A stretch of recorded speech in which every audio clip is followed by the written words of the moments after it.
welcome back to another dull, rainy, grey, dreich day in Scotland where I will be staying inside for all hours of the day, which is perfect because today I wanted to sit down and chat to you all about the process of buying my new flat. So if you've been a subscriber to my channel for a little while, you will know that I very recently bought my first ever home, my first ever flat. And ever since I first mentioned that I was buying a property, I have had a ton of requests for a video all about the process, the sort of personal and individual aspects of buying a flat, and also just some of the like nitty-gritty practical side of buying a flat, because it's something that we're not like taught to do in school. It's not something that I think comes naturally to a lot of people because there is a lot of steps involved. There's a lot of people that do different jobs in the like property selling industry, and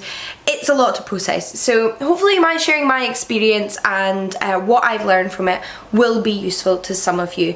I did ask on Instagram what questions you'd like me to address, if there was any specific topics you'd like me to cover, and I got a ton of them, so that was fantastic. There are a few I can't answer, unfortunately, as much as I would love to, like what the difference is between buying a flat in the UK or Scotland compared to the US, because I've never bought a property in the US. I love your faith that I would know that, but I don't. The only thing I can do is tell you about what it's like to buy a property in Scotland, and you can then hopefully contrast that to where you're buying if it's somewhere different.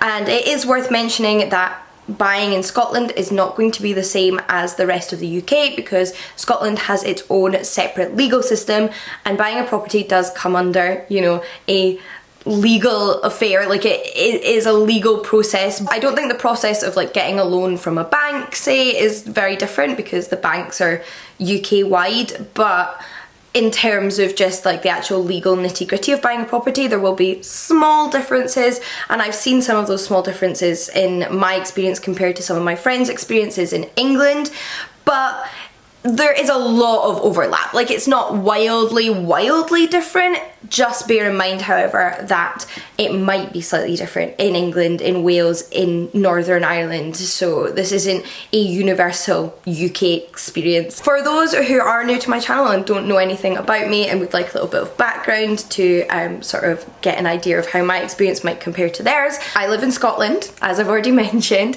I'm 30 years old, although I only very recently turned 30. So I was 29 when I was buying this flat. I've been in the flat for about 6 weeks now, and I'm self-employed. So I will touch on what it is like buying a property and borrowing money for a mortgage when you're self-employed, but I am a self-employed author and social media consultant, so I'll link my website down below if you're interested in, as well as my current published work and the pre-order for my new book Egyptian Myths, which comes out in August. Self-plug. But I am also doing a part-time PhD. I won't for very much longer because I'm submitting this summer, but that is sort of my like background and what I do for a living and what I spend my time doing. So obviously that impacts my income and also like what I might want from a flat, because I do work from home, as I know lots of people do, particularly now. So let's start back at the beginning.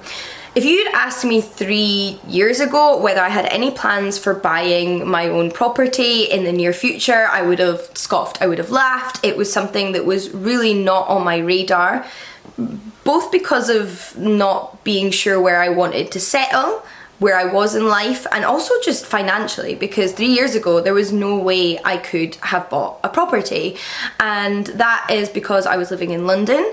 I paid £700 in rent in London, which isn't even particularly high for London. I know a lot of people that pay a lot more in rent in London, but obviously that was a lot of money, and then on top of that I had bills and everything like that. So I think I was spending about like £850 a month on my flat in London, including like water, energy bills, council tax and rent, and that was pretty much all my money if you then like leave the spare cash for food and like the occasional, you know, day out with a friend and maybe a book here and there, or maybe some clothes from the charity shop, whatever. I didn't really have a lot of spare cash for saving is what I'm trying to get at. So I didn't really have in my mind that I would be saving for a property anytime soon. And I think the number one question I had on Instagram was how to save for a deposit, how much should you put aside a month, and questions like that. Now again, I don't have a perfect helpful solution for you. I know it would be lovely, but it doesn't exist. Myself and all of my friends have had very different experiences. First of all, I could never have bought a property alone. I bought this flat with my best friend Jill, who was also looking to move out from her parents' home where she was staying at the time in Edinburgh. So we did this together. My partner bought with his best friend. I have other friends who bought with their partners or their husbands or fiancés, and that fact had a large part to do with the fact that I could move into a flat. We're equal participants in this venture, like we own half and half of the property, we pay half and half on the mortgage and all of the bills, but that makes a massive difference. I couldn't have bought a flat now where I am in life by myself.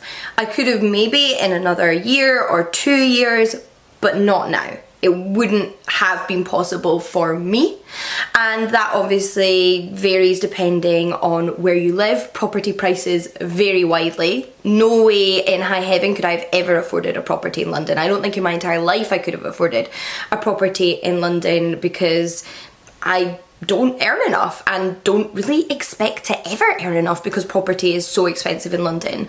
But Edinburgh isn't cheap either. Edinburgh isn't as expensive as London. Nowhere is as expensive in London in the UK.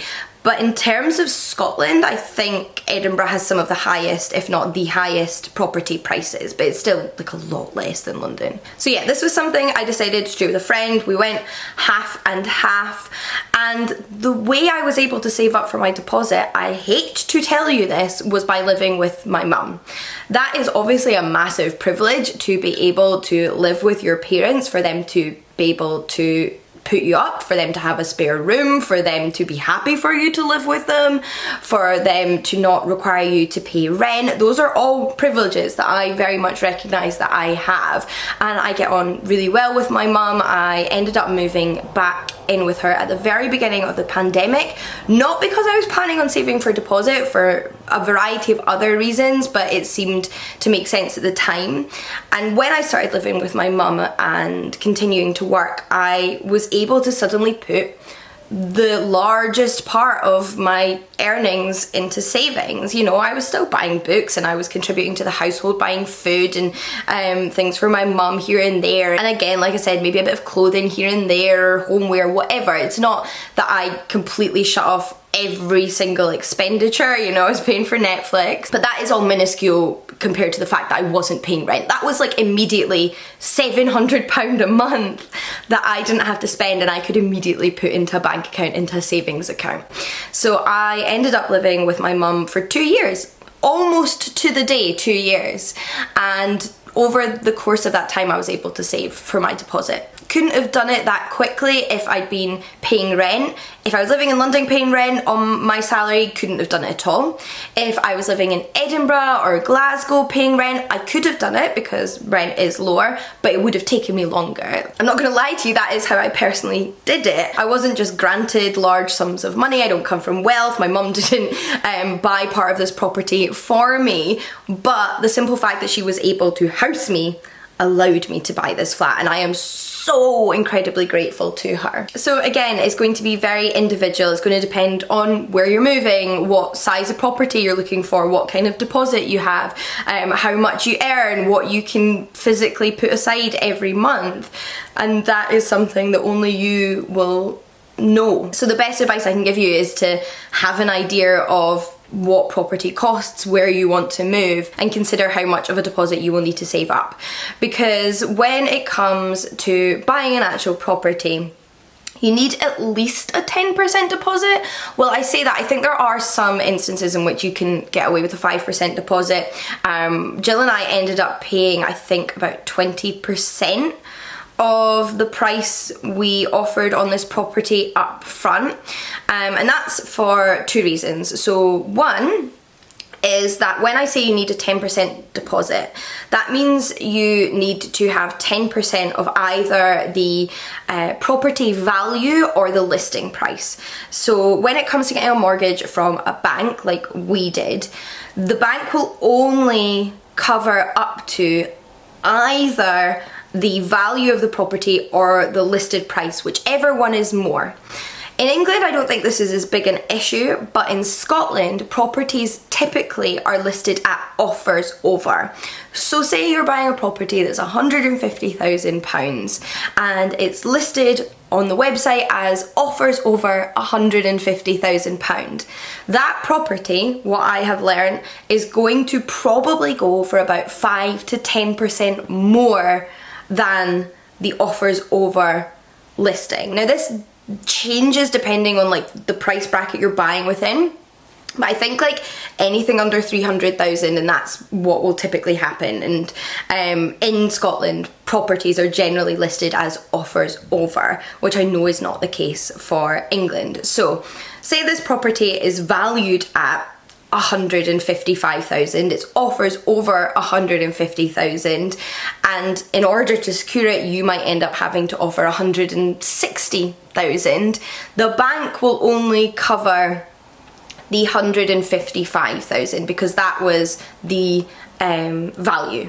So either the value or the listed price, whatever is more. Sometimes a property will be valued at 150,000 and will be listed at offers over 155 because we live in a ridiculous world. The bank will only cover whichever one of those is the most, including your deposit. So again, for my example, let's say the value of the property is 150,000, it was offers over 150,000 in this instance, and you ended up paying 160,000. That 10,000 you have to cover yourself. The bank's not going to be involved in that. That's your 10,000 to cover. The bank will cover the 150,000 including your 10% deposit. So your 10% deposit will need to be, what is 10% of 150,000? Like 15,000. There we go. That really took me a moment to get there. So 15,000. You'll then also have to have a deposit of 15,000 and the bank will lend you the rest if you earn enough. So again, the amount a bank will lend you depends on your income and the income of the person you're buying with if there's more than one of you. So in that scenario, you need at least 25,000 upfront. So I hope that's a little bit clearer because that's something I found really tricky to get my head around and got a little bit tripped up by at certain points. I'm not a mortgage broker, I don't work for a bank, I don't work for letting agencies, so this is just based on my experience, but in Scotland that's how it works. That's also, I believe, how loans work in, say, England with banks for mortgages, but you might not be in as tricky a situation where you're having to offer over the value as you typically do in Scotland. And also when I say properties typically go for 5 to 10% more of their value, that's in Edinburgh. Like that's a very Edinburgh thing. That was what every single like lawyer and letting agency and person in the business informed us about. Edinburgh does not apply other places, no idea about anywhere else. So then comes the issue of how much do you earn and how much can you borrow. The bank will calculate it for you. Like I can't again tell you what you'll be able to borrow, but if you're self-employed like me, you might be a little bit worried because obviously that comes with its own hurdles. As a self-employed person, I don't earn exactly the same amount every single year. I have however been self-employed for 4 or 5 years now, and what the bank wanted was at least 2 years of tax accounts.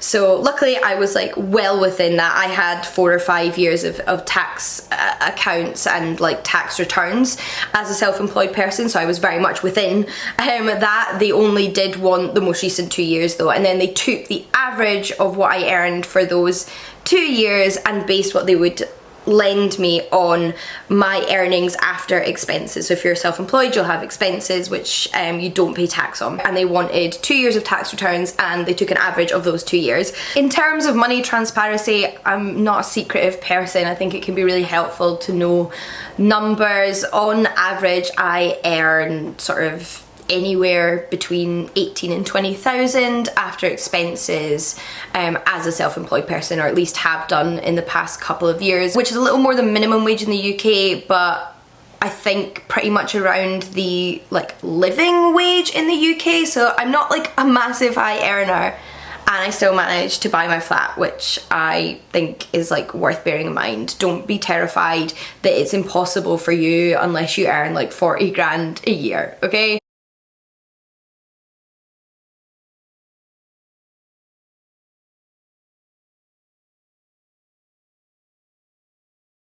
the next question to address, I think, is how did we decide where to get our mortgage from? So there are two ways realistically you can go about choosing your mortgage provider. One is to do it yourself and one is to get a mortgage broker. We did it ourselves. I know people who have done it themselves and I know people who've had mortgage brokers, and there are pros and cons to both. Doing it yourself requires a lot of research, it requires a lot of faith in yourself, because you're going to want to sit down, you're going to want to look at the different rates offered by different mortgage providers, different banks, enter your details, because you can get rough estimates from most banks' websites of what they will be willing to lend you based on your earnings and the price of the property you want to buy, and then choosing which one has the best interest rate for you. I didn't find there was a massive variety in what they would lend us. I think like the amount they would lend us as mortgage providers was pretty similar across the board, but things like the interest rate did vary, and that is not going to be the same for everyone. It'll depend on where you are, what price bracket you're buying in, so I can't tell you the best mortgage provider to go for, but we were very happy with who we picked, and we were very lucky that we had like friends and family who were able to chat with us and talk about their experiences, so we didn't feel completely lost and alone and out there by ourselves. In terms of a mortgage broker, I obviously don't have experience personally of using one. I do have friends that have used one and they're quite happy with their services. It does incur extra costs that become part of the overall payment, so it's maybe a little bit more expensive, but you are then getting somebody to do all that research and help for you and find you the best deal, because they basically go to the banks and the mortgage providers on your behalf and get you that best deal. So once we'd figured out the best provider and we found out how much we could borrow, we applied for a mortgage agreement in principle. So mortgage agreement in principle is basically where the bank says, yep, we will lend you this money unless like something like wild goes wrong or changes about your circumstances, based on your deposit, based on your earnings, based on your employment status, based on the kind of property you're looking to buy. We will lend you this. We are happy to go forward with that, and it's not a legally binding contract. You don't then have to take your mortgage with them, but I think mortgage agreements in principles last about a year, so basically like that principal agreement is something you can come back to and continue the process in and get the final actual mortgage. Things might change, our deposit changed slightly in our final mortgage, and you can like edit details like how long you want the mortgage to be over, because if you take the mortgage out for a longer time you'll pay less every month, but you'll pay more in interest over time. So we began our search. We'd obviously done a bit of like recceing. We'd been on the websites, we'd been looking at things that we might end up with, whereabout in Edinburgh we could afford, but we hadn't actually gone to view any flats. So once we had that agreement in principle, we decided it was time, let's start viewing properties. And that was super exciting. It was also kind of disheartening and depressing at times, because sometimes you would see these properties and think, gosh, I'm never going to get anything that's livable or where I wanted to be or that I can afford.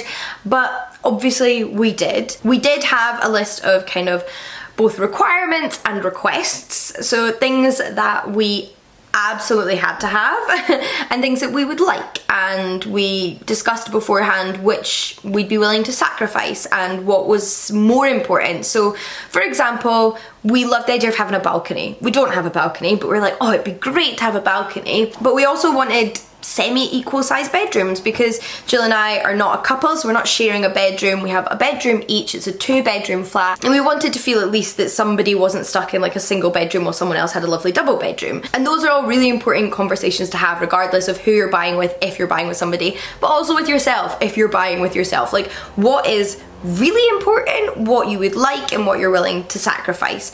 And some of those things on those lists changed as we started to view places, because when you actually start to view properties you learn a little bit more about what's out there, what it's actually like to be inside these properties, and what you're actually willing to live with, as well as areas. So we had a general sense of the areas we kind of wanted, but more than anything it was finding somewhere that we could like get to work from. I say we, I work from home, but for Jill, she obviously wanted somewhere it's not going to take her 2 hours to get to work from, because she does work in an office. We didn't have like a street we wanted, we didn't have like a postcode we wanted or anything like that, but we did want somewhere we felt safe, somewhere with public transport because neither of us drive, and somewhere that just felt exciting and like we would enjoy living there. And both of us, having grown up in Edinburgh, we know the city very well, and that obviously makes it a lot easier. We had like a broad idea of places we love and would be happy to live. So we had those kind of pockets in Edinburgh that we were looking in, and sometimes something would actually be technically further out of where we wanted it to be,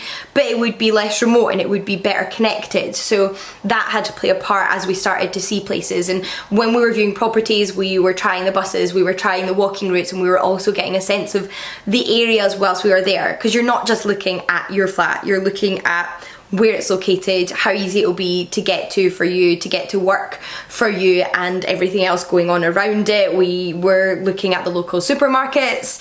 I wouldn't say like the local supermarket determined what flat we bought, but it was nice to see and get an idea of. So we saw a ton of flats. I can't remember how many exactly. I think it was more than 10, less than 20. Not entirely sure, it's all a blur now. And that was over the course of quite a few months. Like, we started talking about buying a flat over a year ago. Maybe like a year and a half, maybe not quite a year and a half ago, but probably like closer to a year and a half than a year ago, we were talking about it. Then we let it simmer, we let it sit for a little while. We were very actively trying to make sure we were saving as much as we could, and addressing how much we felt we could pay. And then when we started to do that, we started to think about it more seriously, and then there was a whole mortgage agreement in principle thing, and then we started viewing properties, and I think we were probably viewing properties for like 6 months. I know people for whom it took longer, and I know people for whom it was quicker. It is not a universal experience. I think we're probably viewing properties for about 6 months. At first it was a little bit more casual, it was like one every few weeks, and then it started to get like, you know, we need to see multiple properties a week, we need a home. You sort of reach that point of, we need to do this, we're so close. And we viewed a bunch of properties, some of which were horrific. There was like no chance we were going to buy them, no chance we were going to live in them. They were very different from the property listings online. Then there was the first property we put an offer in. So this was not the first property we put an offer in, this was the second. So the first property we put an offer in, we fell in love with as soon as we walked in. We loved the decor, we loved the way it was arranged. It wasn't perfect, but it was the first place we truly felt like, I could live here. Yeah, you immediately felt like you could just move all your stuff in, sit down and be happy. And we decided to put an offer in. We didn't get it. It went for more than we offered, but it was our first try. At this point we had employed a lawyer, so you need somebody who will handle the conveyance for you when you're buying a property in the UK. So we didn't get that first property, and that's fine. We were bummed, but we tried. So we carried on, we continued to view a few more properties, and then we found this one. It was not decorated to our style, but it was lived in, and I do think like seeing someone's furniture, and again, like I said, just someone living in a property, for me, was helpful. For other people, a blank canvas is brilliant. For us, we quite liked seeing how people had arranged a flat.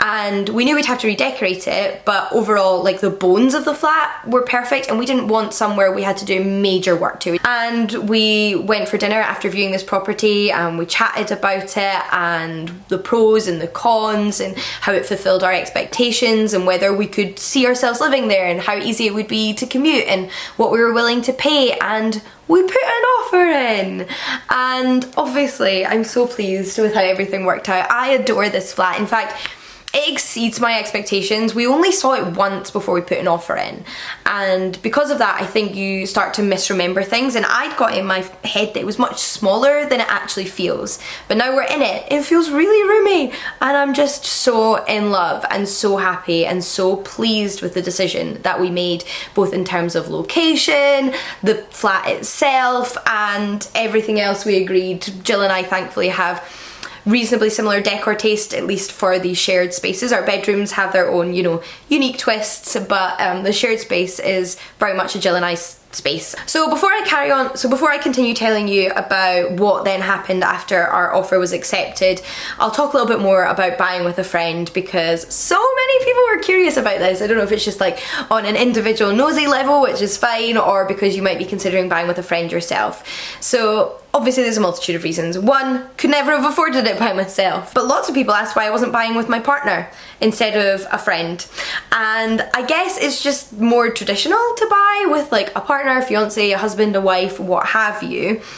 But for me, but for myself and my partner, we weren't there yet. Not in the sense that like we're not committed to one another. We've talked about the future. We plan on getting married and living together, but we still had things that we wanted to do, and he owns a flat with his best friend, so I'd seen him do it and seen how it could work with a friend as opposed to a partner. And I have known Jill, you know, longer than I've known my partner. Like, I have absolute faith in her. She is my family, and I don't know if it's just the way I approach friendship, but my friends, my close friends, are like my family, and I couldn't live with all of them, and I couldn't buy a property with all of them.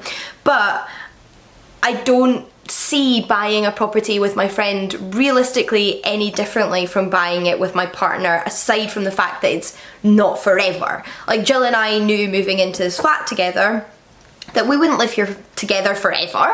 She knows that Chris and I, my partner, do plan on living together. We've got a vague timeline of when we want to do all of that, which is in part affected by the fixed terms on both of our mortgages, and that's something I'm super excited for. I'm so excited to live with Chris, but in the meantime I'm so excited to live with Jill. I'm so excited to have our friend's flat, and I think it's a wonderful experience. When I was younger, I always wanted to own a property by myself. I always thought, my first flat I'm going to buy by myself.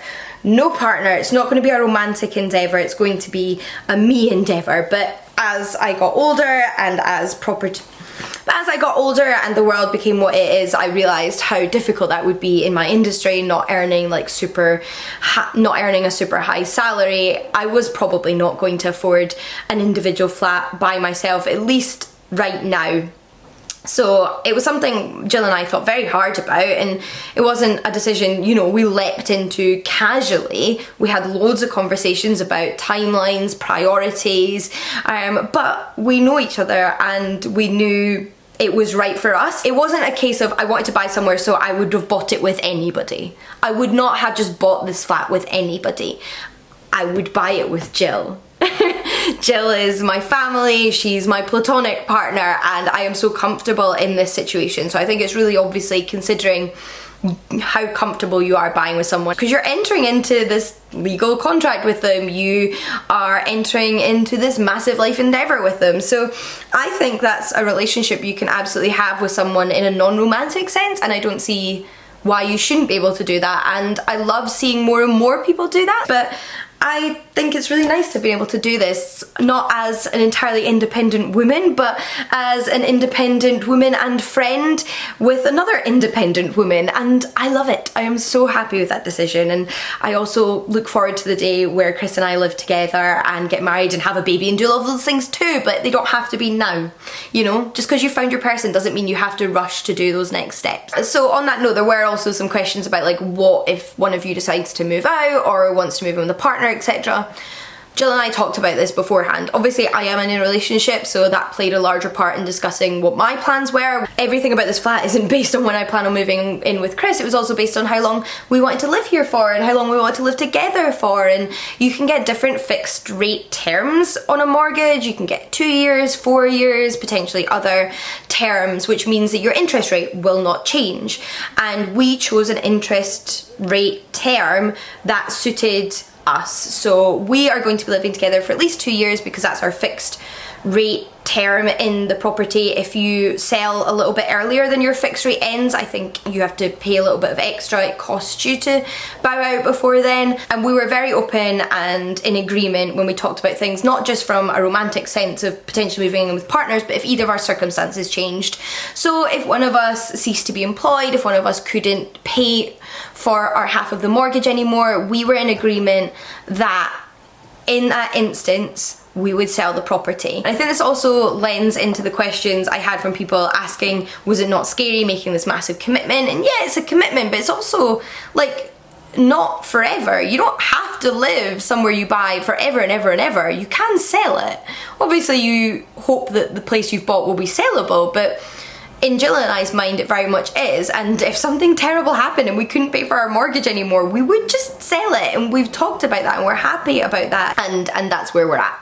Like, we're just very open about worst case scenarios, and I think you need to talk about the worst and the best case scenarios and where you see your future going. Returning to the process of buying this actual flat, however, so a lot of people want to know what the timeline is for putting an offer in and being accepted for a flat and then moving in. Again, it varies wildly. Our timeline was November 19th to the 28th of February. So that's when our offer was accepted officially, finally, on the 19th of November last year, 2021, and we moved in on the 28th of February 2022. Now, that was not always the agreed upon timeline, and this is the thing. You can do everything right. You can be the perfect buyer, you can have employed your lawyer, you can do exactly what you're told to do by the bank, by the lawyer, legally, etc. You can be in Jill and I's position where it's not an onward purchase and we're not worried about selling our previous home, and it should be smooth sailing, but that doesn't mean that the seller or the seller's lawyer or bank or their onward purchase, like the person selling them their property, is all going to go smoothly, and that can delay things and that can complicate things. And that was, for Jill and I, probably the most frustrating part, because that was out of our control. Our first agreed upon move-in date was the 1st of February. Then I believe there was a problem with the onward purchase for our seller, so their seller had to delay, which meant they then had to delay because they couldn't get into their new property, which meant they couldn't abandon this property. And it wasn't actually a legally binding date, the 1st of February. It was like a preliminary date. It was a tentative date. We did all of that through our lawyers. I'm definitely really glad that we went through a lawyer because, like I said, our seller used a conveyance company, which might work in some instances, and that's great. And they also didn't have a traditional estate agency because they sold through Purple Bricks, which, to be honest, I had never heard of. And I don't want to slam Purple Bricks. I'm sure it works perfectly sometimes, but it did not work perfectly for us because it's more DIY and the seller has to do more of the work themselves, and it means that they're not getting the same guidance or advice that an estate agent or lawyer could give them, and our seller hadn't done some of the things that you needed to do. So there were a couple of things that delayed our move-in. One was that they hadn't yet paid to have a cladding report done on the building. So now for a mortgage in the UK you need a cladding report ever since Grenfell to assure the lender that your building isn't combustible. And on the home report it had stated that the seller should acquire this form, but I guess if you're doing it yourself and you don't have that guidance, you don't always notice these little details, and nobody had actually told them straight to their face that they needed to get this report. So they hadn't done it, but they did eventually get it, although it took a little bit of time and there was quite a few like emails back and forth about it. And I think the only other like setback slash, you know, nick in the works that happened in terms of buying this property wasn't actually after we'd had the offer accepted. It was sort of in between having our offer accepted, because our offer was accepted twice. Again, because it was a bit of a DIY process on behalf of the seller and they didn't necessarily have a proper lawyer or somebody advising them on anything, or an estate agency they'd paid to deal with it and were dealing with it themselves through Purple Bricks.